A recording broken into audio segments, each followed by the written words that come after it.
자, 오늘 말씀을 통해서 이제까지 우리가 추진해 왔던 그 공간 만들기라고 표현하는 그 일과 관련해서요. 우리가 또 우리에게 주시는 하나님의 음성을 귀 기울여 들을 수 있기를 간절히 바랍니다. 자, 지역과 함께하는 공간 만들기를 추진하고 있는데요. 이 내용은 본래 선교적 교회에 대한 논의의 결과물이라고 할 수 있겠습니다. 우리가 그 맥락, 그 의미를 좀 더 생각해 보고자 합니다. 그동안 이 선교적 교회라는 방향성을 두고 3년여 동안 이제 여러 가지 논의를 해왔습니다. 이 시간 그 선교적 교회에 대한 이해를 짧게 요약하면서 말씀으로 들어가고자 합니다. 이미 밴드에는 제가 전에 기록한 글을 올린 바 있는데요. 이미 보셨으리라고 생각이 됩니다만, 이 본격적인 선교적 교회에 대한 논의는 20세기 선교사인 레슬리 뉴비긴이라는 이 선교사를 통해서 그분의 문제제기로부터 비롯되었죠. 인도에서 이제 선교 사역을 마치고 이제 본국으로 돌아왔는데 충격을 받습니다. 선교 사역을 후원하는 영국 교회, 그리고 영국의 현실은 오히려 선교가 필요한 그러한 현실이 돼버려 있다라는 것이죠. 특히 다음 세대, 젊은 세대로 갈수록 더 반기독교적이고 비기독교적인 그러한 풍토가 확산되어 있습니다. 오히려 선교가 필요한 곳은 바로 영국이 돼버린 그런 현실을 목도한 것이죠. 그게 이제 영국의 일만은 아니고요. 미국도 마찬가지고 기독교권의 나라들, 또 우리나라도 마찬가지입니다. 그 추세가 비슷합니다. 그래서 이 레슬리 뉴비긴이 이 선교에 대한 성경의 관점을 다시 고민하고 생각하게 됩니다. 성경을 보면서. 그러면서 이제 몇 가지 정리한 내용이 있습니다. 그것이 시발점이 되는데요. 선교의 주체가 누구냐라는 것입니다. 우선 선교의 주체가 누구입니까? 교회입니까? 예전에는 교회가 선교의 주체인 것처럼 생각했어요. 우리가 선교사를 파송하고 선교 후원을 하고, 그러니까 우리는 선교하는 교회야, 이렇게 생각을 했습니다. 그런데 교회 자체가 그 지역 가운데, 그 시대 가운데, 그 문화 속에서 선교 공동체로 부름받았다라는 사실은 잘 크게 인식하지 못했습니다. 다만 해외에 선교하는 것을 많이 하면 우리는 선교하고 있다라고 생각했고요. 그리고 선교의 주체는 사실은 우리 교회가 아니라 하나님이신데, 하나님이 선교하시는 일에 교회가 부름받은 것인데, 이걸 교회가 선교의 주체인 것처럼 생각했단 말이죠. 하나님이 선교하시는 거구나. 그래서 하나님의 선교라는 표현을 쓰게 되었습니다.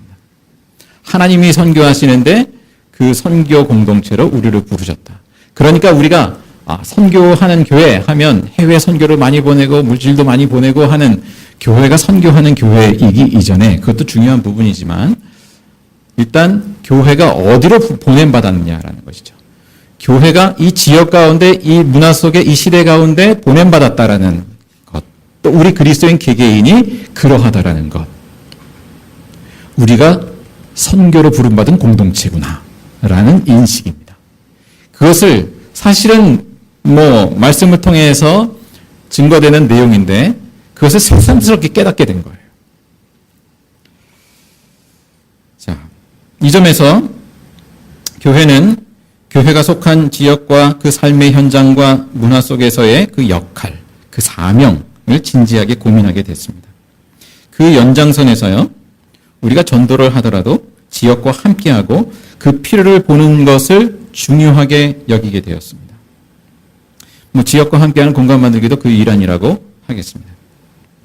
자, 그렇게 함께하되 교회가 먼저 하나님 나라에 참여하고, 여러 가지 표현할 수 있겠죠. 하나님의 다스림에 우리가 삶으로 또 여러 가지 사역으로 참여하고, 그렇게 하나님 나라를 나타내고, 그래서 사람들이 하나님의 나라, 하나님의 다스림을 받아들이고 거기에 참여하도록 초청하는 것이죠. 자, 특히 젊은 세대, 아까도 말씀한 대로 젊은 세대, 다음 세대를 예수님께로 인도하는 일은 아주 더 큰 중요한 과제가 되었습니다. 어떻습니까? 입시 공부에 학원에 분주하고요. 또 한편으로는 이 시대의 그 첨단 문화, 그러한 것들이 굉장히 다양하죠. 이 젊은 세대의 눈과 귀를 사로잡습니다. 예전 같지 않죠. 그래서 그 말씀에 그 주님께 집중하는 마음이 잘 형성되기 어려운 그러한 시대를 살고 있지 않은가라는 것입니다. 그래서 주일 예배 출석만으로 그 믿음이 건강하게 자라기를 바라는 것은 어찌 보면 과도한 욕심이다 라는 생각을 갖게 됩니다. 자, 무엇이 필요할까요? 어떻게 하면 좋을까요? 오늘 출애굽기 본문을 통해서 그 뜻을 새겨보고자 하는데요. 오늘 본문의 말씀은 하나님이 모세에게 이제 성막을 지으라 하시고 성막 기구들도 만들라고 명하십니다. 그리고 이를 위해서 필요한 예물을 바치게 하라고 명하신 내용이죠. 이 말씀을 오늘날 우리에게 간단히 적용한다면 우리가 교회당을 건축하는데 필요한 예물을 바치십시오. 물론 그렇게 적용될 수도 있겠습니다만 그러나 먼저 우리가 그 뜻을 곰곰이 생각해 볼 필요가 있겠습니다. 자, 먼저 생각할 것은 하나님은 왜 성막을 만들라고 하셨을까? 이 출애굽기 이 성막 짓는 내용이 사실 되게 지루한 내용이죠. 그죠? 예. 요즘같이 더운 계절에 이 출애굽기 이 내용을 보고 있으려면 너무 따분하고 졸리고 그럴 것 같아요. 왜 성막을 만들라고 하셨나요? 출애굽기 25장 8절을 찾아보겠습니다. 25장 8절 함께 읽습니다. 내가 그들 가운데 머물 수 있도록 그들에게 내가 머물 성소를 지으라고 하여라. 내가 너에게 보여주는 모양과 똑같은 모양으로 성막과 거기에 쓸 모든 기구를 만들어라. 예. 여기 뭐라고 말씀하고 있나요? 성막을 만들라 하신 이유가 내가 그들 가운데 머물 수 있도록 내가 머물 성소를 지으라. 하나님께서 함께 하시기 위해서 그렇게 성막을 지으라고 하신 것이죠. 그리고 그 전제는 그 이어지는 그 9절 말씀에 뭐라고 하나요? 내가 너에게 보여주는 모양과 똑같은 모양으로 성막과 거기에서 쓸 모든 기구를 만들어라. 그랬잖아요.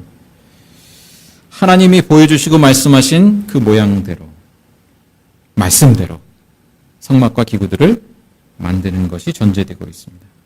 이를 위해서 필요한 예물을 이제 바치게 하시고 또 재능도 발휘하게 하셨죠. 자, 이런 옛날 옛적, 어찌 보면 옛날 옛적 하나님의 명령, 이것이 오늘 우리에게 어떻게 적용될 수 있을까요? 자, 예수님은 이 땅에 참 성전으로 오셨다라고 했습니다. 예수님 이후로는 이 구약 시대와 같이 하나님의 임재하시는 그 성막과 혹 성전은 더 이상 존재하지 않아요. 그죠? 그 대신 하나님은 예수님을 구주로 영접한 사람들에게 하나님의 영 혹은 예수 그리스도의 영이신 성령으로 임재하십니다. 자, 고린도전서 3장 16절에 보면 사도 바울이 그 시기와 다툼이 있는 고린도 교인들에게 당신들이 하나님의 성전이다라는 것을 환기시키죠. 여러분은 하나님의 성전이며 하나님의 성령이 여러분 안에 거하신다는 것을 알지 못합니까? 자, 예수 믿는 사람들, 성령이 거한 사람들인 교회가 오늘날 하나님의 성전이고 성막이라는 것이죠.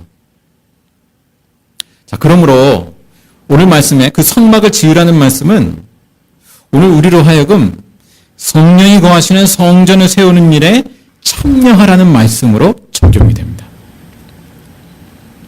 하나님이 명하신 대로 성막과 성막 기구들을 만들게 하신 것처럼 우리 안에 뭡니까? 읽어보신 분들은 기억하시겠죠. 언약궤도 만들고 등잔대, 또 거룩한 빵이 놓여, 진설병이라고 하는 거룩한 빵이 놓여 있는 소위 떡상이라고 하죠. 분향단 등등 여러 가지를 만들고 구비하게 하잖아요. 그 일은 말하자면 뭔가요? 각 성막기구가 뜻하는 것이 성전된 우리 안에 살아있도록 하는 일이죠. 지성소 안에 그 성막에는 지성소가 있고 성소가 있죠. 지성소 안에는 언약궤가 있습니다. 그 하나님의 임재의 장소라고 하는 그곳에 언약궤가 있습니다. 그 언약궤를 덮는 덮개가 속죄판이라고 읽었습니다. 그 속죄판의 의미처럼 예수 그리스도의 그 십자가의 죄사함의 은혜로 하나님께 나아가도록 하는 그 의미를 담고 있는 것이죠. 자, 그 언약궤 속에는 뭐가 들어있나요? 두 돌판이 들어있어요. 십계명에 기록된 두 돌판. 그처럼 하나님의 말씀을 품고 하나님의 말씀을 중심으로 살아가는 것이죠. 그것이 성전된 삶이죠. 또 성소에 등잔대의 불을 늘 켜두라고 하십니다. 그러한 것처럼 뭡니까? 그 성령의 불이 우리 안에서 꺼지지 않도록, 소멸하지 않도록 하는 늘 깨어있는 것. 하나님께 바치는 거룩한 빵을 상 위에 항상 놓아두라 하신 것처럼 하나님 앞에서 구별된 거룩한 백성으로 일상을 한 주간의 삶을 살아가는 것. 아침 저녁으로 분향단의 향을 피우듯이 하나님과 날마다 기도로 교통하는 것. 하나님은 이처럼 우리 자신이 하나님의 말씀대로 성령이 거하시는 성전으로 살아가게 하십니다. 자, 하나님께서 우리를 성령이 거하시는 성전 삼으시는 것은 단지 우리만을 위함이 아니죠. 함께 성전으로 부름받은 모든 사람들을 위함입니다. 때문에 예수님은 공생의 기간 동안에는 주로 이제 유대인들을 대상으로 복음을 전하셨어요. 가르치시고. 그런데 부활하신 후에는 어떤 말씀을 하시나요? 마태복음 28장에 모든 민족을 제자로 삼으라. 그렇게 명하시죠. 그 일은 모든 사람이 예수 그리스도를 구주로 영접하고 성령이 거하시는 성전 되도록 하는 일이죠. 자, 사도 바울은 이처럼 성전된 교회, 그 교회를 향해서 이렇게 전하고 있습니다. 에베소서 2장 20절에서 22절의 말씀을 찾아 읽겠습니다. 신약성경 296쪽입니다. 함께 읽겠습니다. 시작. 여러분은 사도들과 예언자들이 놓은 기초 위에 세워진 건물이며 그리스도 예수가 그 모퉁이 돌이 되십니다. 그리스도 안에서 건물 전체가 서로 연결되어서 주님 안에서 자라서 성전이 됩니다. 그리스도 안에서 여러분도 함께 세워져서 하나님이 성령으로 거하실 처소가 됩니다. 예. 여기서 성전을 얘기하는데 건물이라고 표현하고 있고요. 이게 우리 눈에 보이는 시각적인 건물을 얘기하는 것이 건물로서의 어떤 성전을 얘기하는 것이 아니죠. 그리스도의 몸된 교회로서의 그 사람들, 사람 성전이죠. 예수 그리스도를 모퉁이 돌로 하는 사람들로 이루어진 성전을 말씀해주고 있습니다. 자, 하나님은 이처럼 성전이 세워지는 일, 예수 그리스도를 모퉁이 돌로 하는 그 성전이 세워지는 그 일을 행하시고요. 그 일에 참여하도록 우리를 부르시는 것이죠. 자, 그러면 이러한 성전은 어떻게 세워질까?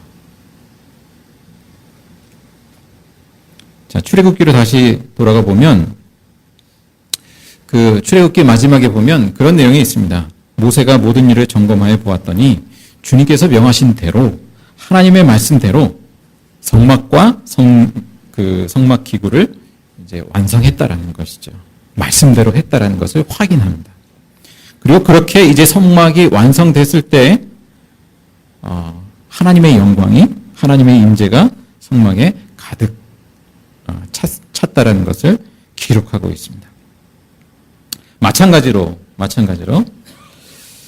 자, 하나님의 말씀대로라는 것, 예수님께서도 그러한 말씀을 하시죠. 내가 너희에게 명령한 모든 것을 가르쳐 지키게 하라.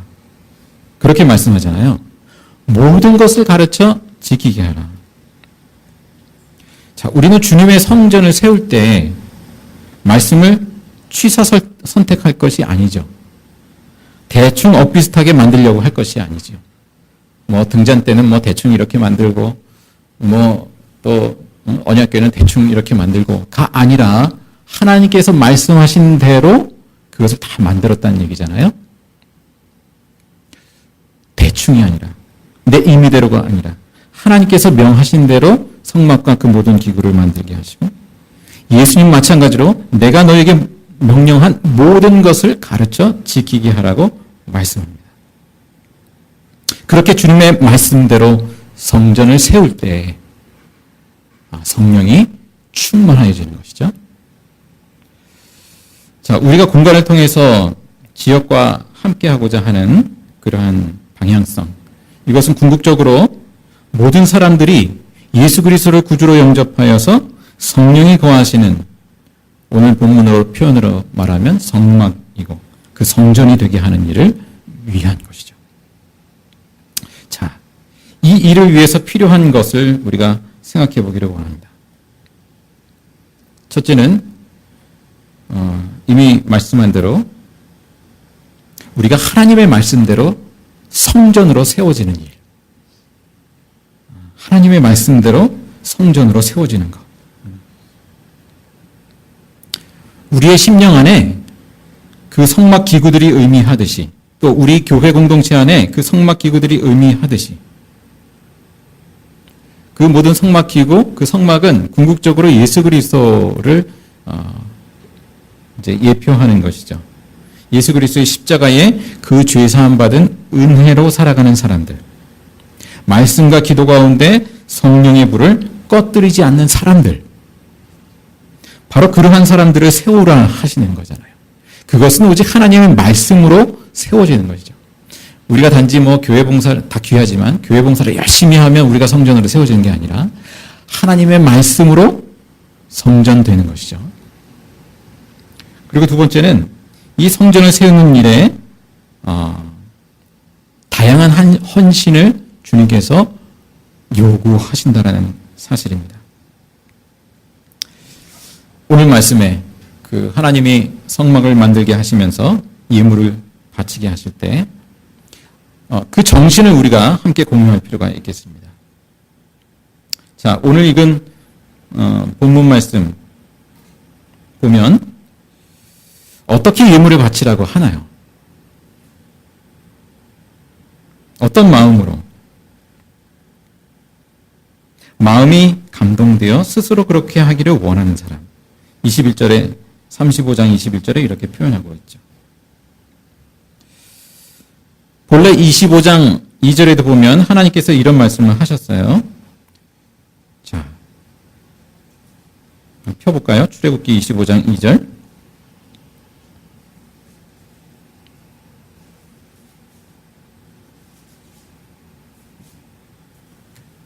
(25장 2절) 함께 읽습니다. 시작. 너는 이스라엘 자손에게 말하여 나에게 예물을 바치게 하여라. 누가 바치든지 마음에서 우러나와 나에게 바치는 예물이면 받아라. 예. 억지로 할 것이 아니라 자원하는 마음으로 바치는 예물이면 받아라. 그랬죠? 오늘 본문에 돌아가서도 동일한 말씀이죠. 마음이 감동되어 스스로 그렇게 하기를 원하는 사람은 그렇게 하도록 했습니다. 그리고 이뿐만이 아니라 35장에 쭉 이어지는 내용을 보면 25절에는 재주 있는 여자들은 모두 손수 실을 자아서 가져왔다 했습니다. 26절에는 타고난 재주가 있는 여자들은 모두 염소털로 실을 자았다고 했습니다.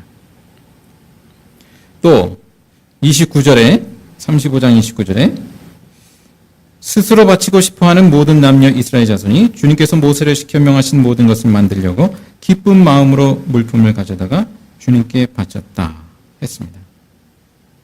자, 이처럼 이스라엘 백성들에게 하나님께서 그 원하신 것은 억지로 하는 것이 아니라 자원하는 마음으로 기쁜 마음으로 성막 제작에 참여하도록 한 것이죠. 자, 그러니까 우리가 어떤 주일에 헌금도 그렇고요. 이걸 억지로 할 것이 아닙니다. 내가 기쁨으로 자원함으로 할 수 있는 분량만큼만 하면 되는 것이죠. 그리고 누가 얼마나 그렇게 헌신을 했는지 우리는 알 수 없어요.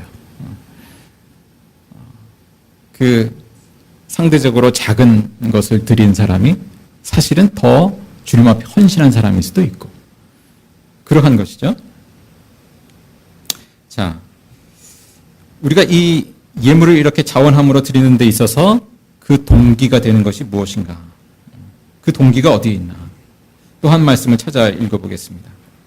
역대상 29장 14절입니다. 역대상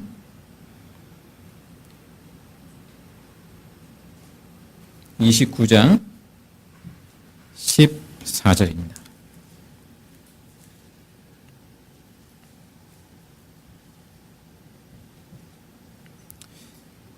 여기 보면 다윗이 이제 성전 건축에 쓸 예물을 준비하고 또 집회별로 이제 참여할 때 이렇게 하나님께 고백을 하죠.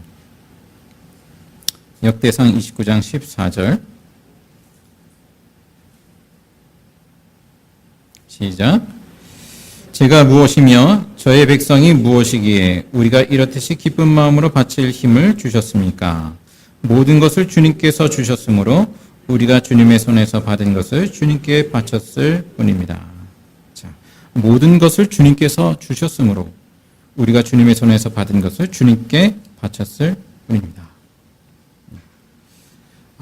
우리에게 있는 모든 것이 하나님께로부터 왔구나라는 그 고백, 그 믿음으로부터 그러한 헌신이 이루어지는 것이죠. 자, 더 나아가서 하나님께서는 우리가 드리는 어떤 예물을 넘어서서 우리 자신을 원하시죠. 우리 자신을 드리기를 원하시죠. 사도 바울이 그 하나님이 주신 은혜, 특히 우리의 죄를 대신해서 자신을 내어주시고 우리를 구원하신 그 예수님의 그 십자가의 은혜를 근거로 헌신을 권면하는 말씀, 우리가 많이 접했던 말씀 로마서 12장에 보면 이렇게 전하고 있습니다. 형제자매 여러분, 그러므로 나는 하나님의 자비하심을 힘입어 여러분에게 권합니다. 여러분의 몸을 하나님께서 기뻐하실 거룩한 산 제물로 드리십시오. 이것이 여러분이 드릴 합당한 예배입니다. 산 제물로 드리십시오. 그러니까 구약에서 제사 때 드렸던 죽은 제물이 아니라 나 자신을 거룩한 산 제물로 드리라고 말씀합니다. 그것이 참된 합당한 예배라는 것이죠. 산 제물로 드리십시오. 이것을 한 단어로 말하면 뭔가요? 헌신이죠. 헌신. 여러분의 몸을 그렇게 드리십시오. 자, 하나님은 우리의 물질과 재능을 넘어서 결국 우리 자신을 원하십니다. 우리 자신. 하나님은 또 그렇게 헌신하는 또 일꾼들에게, 또 하나님이 부르시는 일꾼들에게 필요한 능력을 겸비하게도 하시죠. 오늘 본문으로 돌아가면 35장 31절에 그런 내용이 있죠. 부살렐이라는 사람을 부르세요. 일종의 기술 총책임자죠. 성막을 제작하는 총책임자인데 31절에 보면 그렇게 표현하고 있습니다. 그에게 하나님의 영을 가득하게 하시고 지혜와 총명과 지식과 온갖 기술을 갖추게 하셨다 그랬습니다. 그죠? 하나님께서 부르실 때는, 하나님이 쓰시고자 할 때는 그에 필요한 것을 채워주시는구나. 감당할 능력을 주시는구나. 라는 것이죠. 하나님께서 우리 각 사람을, 모든 사람을 그렇게 성령이 거하시는 성전으로 세워가기를 원하신다라는 것. 우리가 이 중심을 놓치지 말아야 하겠습니다. 잃지 말아야 하겠습니다. 우리가 어떤 사역을 하든지, 우리가 어떤 봉사를 하든지 하나님께서는 우리 한 사람 한 사람이 성전 되어가게 하시는구나. 성령의 임재로 충만한 그러한 성전이 되어가게 하시는구나. 이 일을 위하여 자원하여서 드리는 예물과 재능, 또 나를 드리는 그 헌신, 그 모든 것을 사용하시고 그것을 통해서 하나님의 나라의 일을 이루실 줄 믿습니다. 기도하겠습니다. 하나님 아버지, 저희들이 다른 무엇보다도 하나님 나라의 일을 구하며 찾기를 원합니다. 주님께서 예수 그리스도를 모퉁이 돌로 한 성전을 세우시듯이 또 그 일을 위하여서 우리를 부르신 것처럼 저희 모두가 성전 되어가게 하시고 또한 그렇게 성전을 세우는 일에 저희들이 더욱 헌신할 수 있는 믿음과 자원하는 마음을 더하여 주시옵소서. 아버지 하나님, 저희들이 더욱 성령의 충만한 성전 되기를 원합니다. 주님, 저희들이 오직 하나님의 말씀대로 저희들이 한 걸음 한 걸음 순종하며 나갈 수 있도록 인도하여 주옵소서. 이어서 주님 가르친 기도로 함께 기도하오니 하늘에 계신 우리 아버지의 이름을 거룩하게 하시며 아버지의 나라가 오게 하시며 아버지의 뜻이 하늘에서와 같이 땅에서도 이루어지게 하소서. 오늘 우리에게 일용할 양식을 주시고 우리가 우리에게 잘못한 사람을 용서해 준 것 같이 우리 죄를 용서해 주시고 우리를 시험에 빠지지 않게 하시고 악에서 구하소서. 나라와 권능과 영광이 영원히 아버지의 것입니다.